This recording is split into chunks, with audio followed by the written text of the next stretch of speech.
Hey, and welcome back to another episode. What if the biggest threat from AI isn't that it replaces your job, but it finally reveals how your job actually works? Today, I'm thrilled to sit down with David Dean, a technologist with nearly 20 years inside complex organizations where systems, automation, and decision making collide.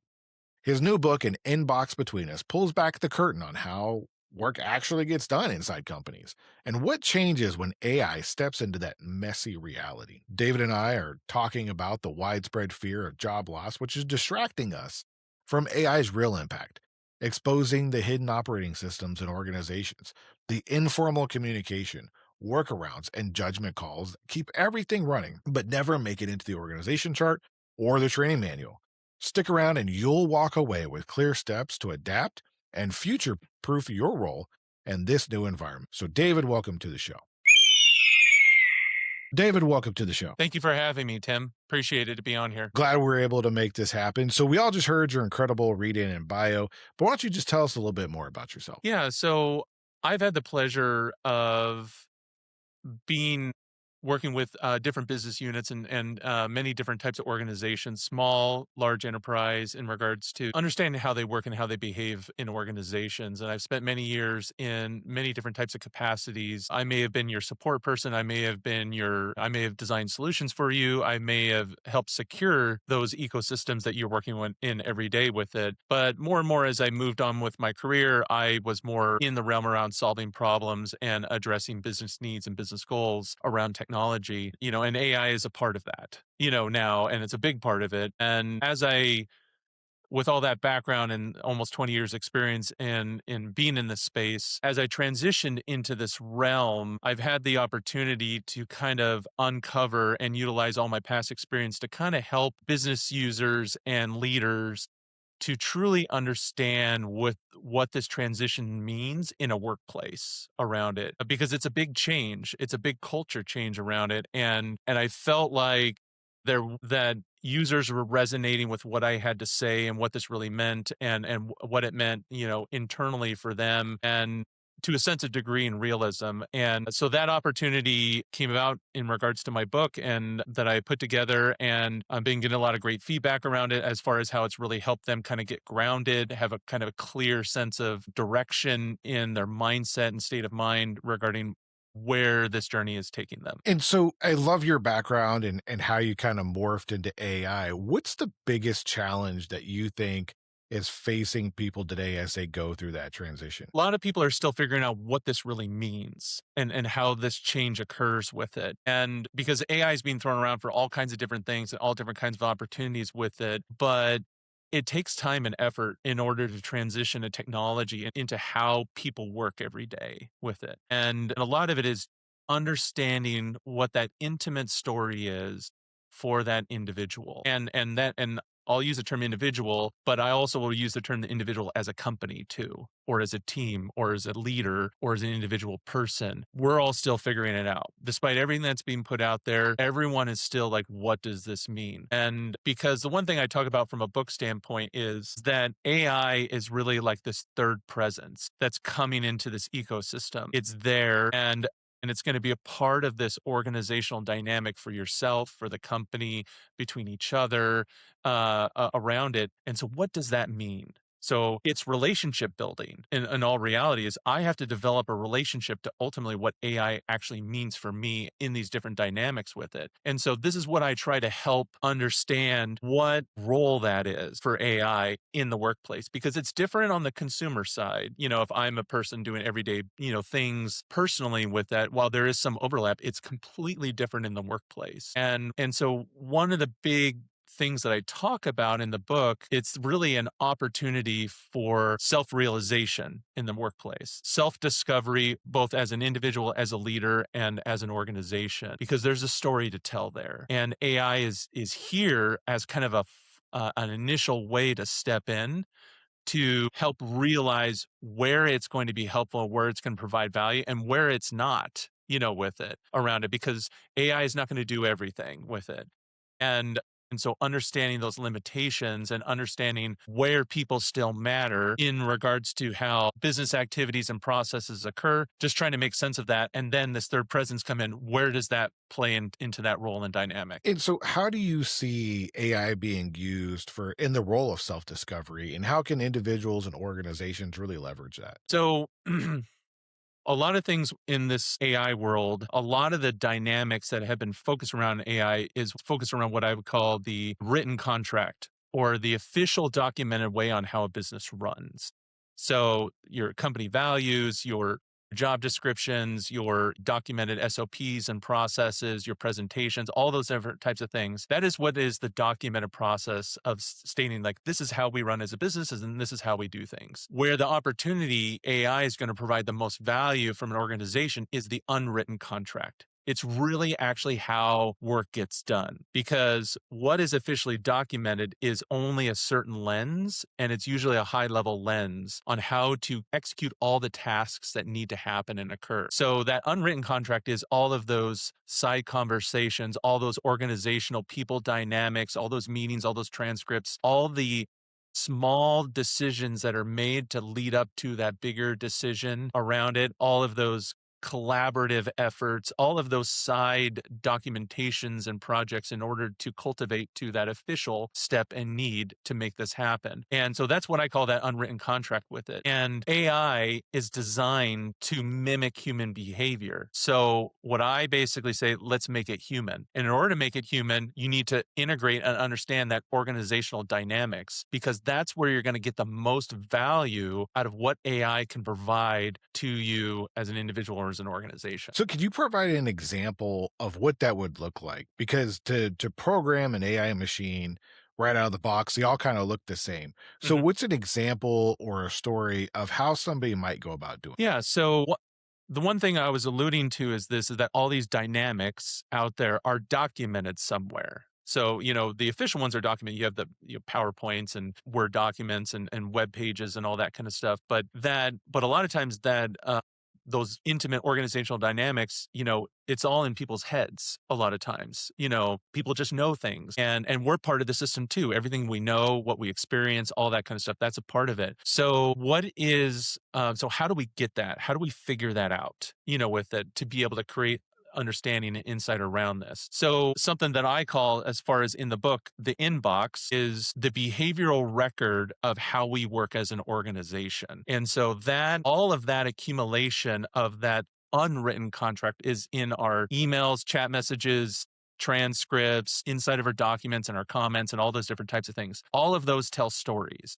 So now, as you're connecting AI to those data sources, you can start asking questions to help understand where there's these opportunities as an organization. So, an example that is common to almost every single business out there, small or big, is the approval process. Someone submits something, waits for something to get approved, and then so it can move on to the next step. That's a very common use case. The question is, sometimes approvals take a long time. So in that dynamic, it's like, I need something to prove so I can move on. Let's ask the question, why? Why is it taking this long with it? What kind of dynamics relating to this process is challenging that approval process? And so asking questions around, there may be email exchanges, there may be transcripts where people have discussed these different types of things. There's looking at someone's availability on their calendar for like the next 2 weeks and that kind of stuff. Those are all dynamics that can be discovered and asked questions on. Is why are we having these process challenges here? And then you can utilize that to have a conversation, because it may not be AI that actually solves your problem. It may just be, let's go talk to people. Let's go sit and work out an issue. Maybe it's something they don't understand. Maybe that person has way too much work on them, in order to be able to actually properly approve it. So utilizing AI as a self-realization tool to help move your company forward is really that next level of opportunity for a company before you're actually starting to build solutions, because you need to understand what your problem is first. And there's a lot of assumptions around what the problems are, but the real problems are hidden in those dynamics. Getting down to that root cause analysis of really finding out what is the real problem versus treating the symptom. And a lot of the things that you talked about are kind of like the behavioral records.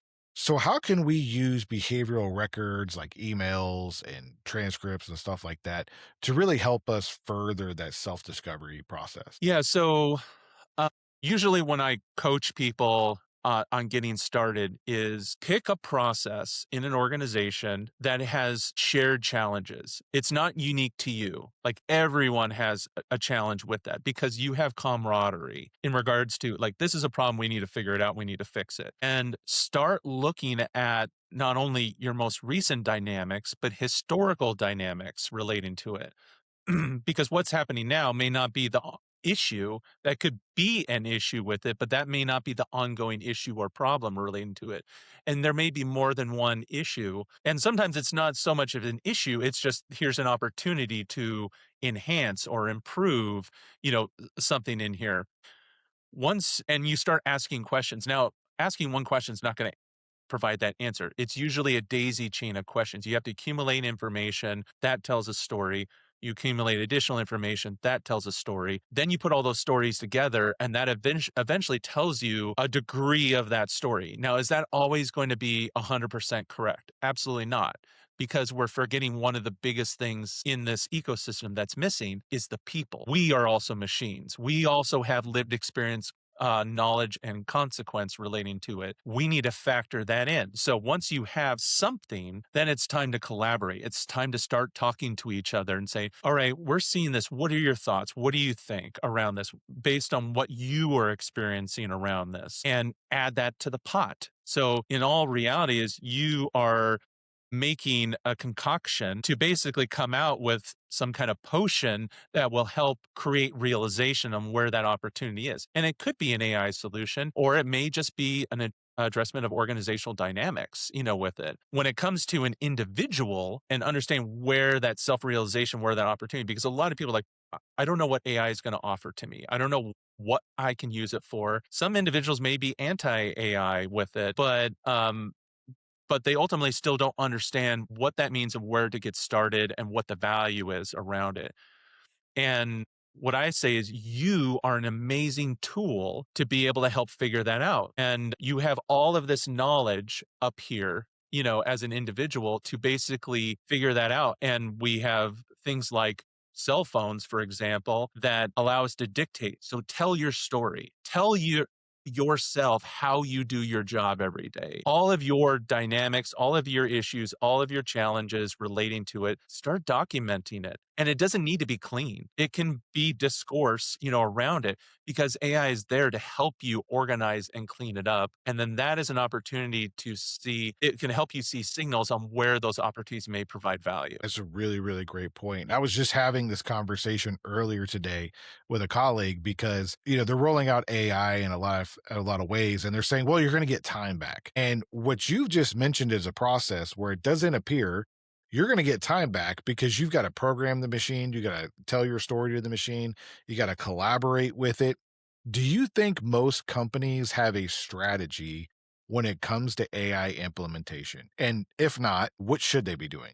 I think they have parts of it. I think they have inklings of what that means. But as I said, a lot of times the direction they want to go is primarily focused in on that documented process with it. And when it comes to a business process, as a company, the documented process is, as I said, is only one lens of how that step is really gets done. So as I coach and work through lots of different business units, when you start talking to the frontline people, the people that are actually doing the day-to-day tasks every day, you get to that step to accomplish that step. Well, there's like 30 different steps below that in order to make that done, that I have to call John to talk to Susie, and Susie has to go and do this thing and then put this together and bring it to me so that I can move on to the next step. All of those dynamics um, are there, but those are not captured. And a lot of times it's not known, like at executive levels or even at some leadership levels, on how to get the job done. And one of the biggest examples of artifacts of that is spreadsheets. Spreadsheets is a tool that the business uses every day to get the job done with whatever that is, because they don't either have a tool or some kind of process, they invent one. And a lot of times they are treated like shadow IT. And I don't like the term shadow IT because people are making these things to survive in their organizational dynamic with it. And I always joke around like, if AI really wanted to challenge the world, they would figure out how to eliminate the spreadsheet in it because that would completely change the world in that regard. That's reality. So you look at a company, it's like, how many spreadsheets do we have in the organization? Well, we have hundreds of thousands of these. Well, that tells a story right there. So you have a lot of unwritten contract behavior in that company. So focus in on that because no matter what you put in place from an AI, if the business doesn't buy in, I'm talking about the ground level people that are doing the jobs, if they don't buy into how that's going to be effective to their work dynamics, it's not going to get adopted, which is one of the biggest reasons why a lot of AI projects fail is that you need to talk to people, bring these people in where it's going to be affected by them to create that value and that buy-in with it. Because a lot of times what business people are looking for is push button AI. They push a button, it just works. They don't have to type anything, they don't have to do anything, it just works. That type of stuff, and it builds trust in that ecosystem around it by them being involved in the process. Great point about the ground floor and getting buy-in from those folks. What is the biggest resistance that you see besides I just want to push a button and it work? Is it a lack of training? Is it a lack of vision, communication? What do you think that discord is for the lack of buy-in? I think a lot of the times it's a lot of the hype that's out there and the perception of what AI is going to do. So a lot of people believe that if we adopt AI, my job is going to go away, with it. And so the messaging around that is that that's completely false because and this is one of the main reasons I wrote the book is to kind of create that self-realization not only for the individual contributor but for the business leaders out there. Why are humans important versus what AI is? Because the idea is that in the long run, as a culture change, when we eventually get to that fully integrated type of ecosystem, what AI means, what humans mean, it's going to be a symbiotic relationship. There's things that humans are going to do really well, and there's things that AI is going to do really well, but they're going to rely on each other in order to be fully effective with it. And so that's the one thing is the only way to truly understand where humans will consistently and always provide value, you need to understand those dynamics. What do people do? Why do we hire people to begin with? What are they accountable around those different types of things? Because a lot of times we forget that. Like, oh, we're just going to replace people. Well, do you realize how much lived experience and consequence just left the company by eliminating that and how detrimental that's going to be to your company with it? So let's work out a system where it's like, hey, we have organizational challenges, we have process challenges with that opportunity is to we recognize that you are surviving in your roles because you're doing all these things. You don't have enough time to do everything with it. So what we want to do is we want to help you breathe because why we hired you is to be critical thinkers to help us move the company forward. The only way we can do that is to provide additional time to you so you can take advantage, whether of yourself or AI, to help you around that, to help move the company forward. That's a proactive lens relating to the company. So messaging and marketing is a critical component of this. And it's going to put people at ease because one thing is that if you think AI is going to come in and save your organization, AI is here to industrialize human behavior. That's the goal of it. If you have a lot of dysfunction and challenges and you don't realize the opportunity and value what humans have with it, you're only going to industrialize dysfunction even further with it. So you need to slow down, figure out what that dynamic is, have the right perception, right frame of mind on what AI is going to mean for you from an organizational standpoint. Then you can take full advantage of those opportunities because you have business buy-in, you have ground level buy-in, and you can move forward to the direction that you're trying to move forward with. Absolutely. And to kind of quote Elon Musk on this is we often optimize a thing that should not exist. And great point about furthering the dysfunction. Like if you already have a dysfunctional organization and you AI optimize it, you're just heightening your dysfunction. So I really appreciate you bringing that up. And I was just having a conversation the other day with somebody about this perception that AI is replacing humans, and you alluded to some of it. But people are losing their jobs. And are you seeing that Sometimes people are losing their job, not because they're being replaced, but because the company needs to free up some money and assets to buy a solution? Or are you seeing something different? What I am seeing is that there is a gap because you're seeing some of this is there's a gap of understanding on what people do every day and why relating to it and how the work is done. What happens with some of these companies that lay off based on AI, it sometimes it's we just need an excuse because we need to course correct finances relating to it or an initiative didn't work out. We need to free up funds, like that's business, that's reality relating to it. What I think it's not there yet because AI does not have that human decision and capabilities and that lived experience and consequence, and it never will. Not even when we hit AGI, it never will. Until machines come out of the computer and are living among humans and seeing that organizational dynamic, it never will understand that. And so what I've seen with a lot of these companies, like they've let go a whole bunch of people, and then 6 months later, they're hiring back a bunch of people because they're like, oh no, I didn't realize what that actually meant by us. We lost all of this institutional knowledge, ability knowledge. That's more of the reality around it. There's a lot of other business decisions around using that. As I said, some people use it as an excuse. Some people are what I would actually see with a company is rather than laying off people, they may pause hiring in certain areas because they're going to utilize AI to increase the efficiency of their existing resources so that they can be more valuable to the company because they're not getting that value that we've originally hired them for with it. We need to give them that breathing room because we know they're highly capable individuals with it. So let's make that happen. Let's use AI to do that. That's a better story to tell with it. And because a lot of companies like we don't have enough people, we don't have enough resources, to do X, Y, and Z. Well, our processes are antiquated. Fix the processes. Let's design systems to work for that so we can work off of what we have around it. That is a much more realistic and practical way. And that's what I encourage companies to think and kind of communicate with it rather than saying we're going to lay off a bunch of people and invest in AI. Yeah, that's a great point. Everyone listening and watching this that's an executive somewhere, go back and re-listen to this segment because I think you probably need to talk to your folks and kind of re-examine some things.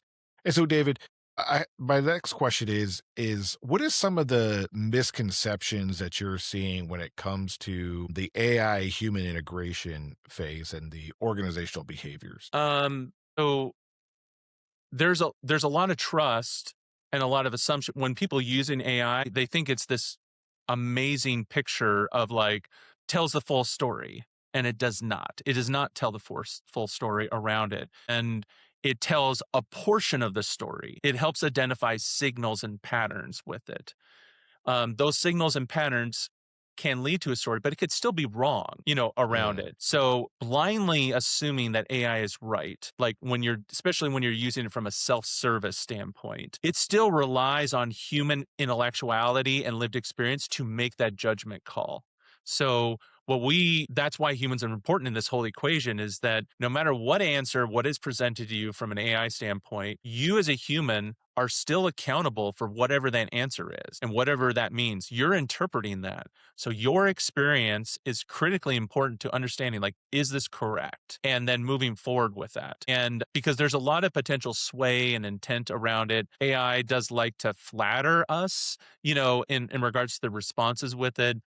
For me, I have it hard coded, to basically when I use it is like be critical. Like, I want you to criticize and challenge me appropriately for any type of answers relating to that. That's helpful in that regard. But the idea is like, how do I use it as a tool? It's a way for me to initially see patterns. And that dynamic can be very helpful in a lot of different ways. But when it comes to like these organizational dynamics, it can be very revealing to you and to a company in regards to connecting to some of these knowledge sources, especially around the behavioral record with it. And like for me, like I've used AI to build personality profiles on myself because I want to understand where my issues and flaws are so I can be a better communicator and effectively collaborate with people. But here's kind of where that governance aspect comes into play that can also be used maliciously in a company as well around it. And some of those organizational behavioral dynamics, it still hasn't been figured out. with it. And that's kind of what's coming in like over the next couple of years is when we start seeing the behavioral record, what does that mean for a company? I saw this way ahead of time as I was moving into this spot. And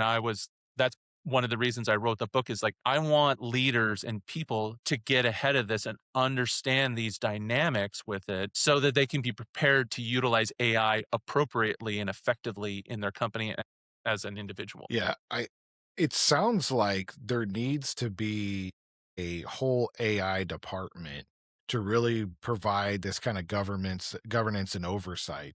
Are you seeing that in organizations, or is it kind of like an ad hoc job that they're just kind of splicing on folks and saying, "Okay, we're going to do an ad hoc team and you Mhm. guys are now the additional duty ad hoc AI team for this thing." Yeah. So a lot of times IT gets kind of thrown into this bucket as far as like, hey, this is your responsibility. You need to figure it out. And IT is multifaceted type of individuals, but human dynamics, around this, you have a bunch of simulated humans all over the place when you start talking about agents and what that means and what those behaviors around it like HR teams and legal teams are critically important as a part of this equation. It's not just one department. It is a conglomerate of people that needs to be organized and orchestrated by someone who can kind of understand this. And what I mean by understand this, it's not just from an executive level, because the executive level is only one lens. The biggest lens is the people that have been in the thick of it, like in the ground level people, those human dynamics, those human challenges that everyone faces every day. Those types of individuals are critically important to truly understand where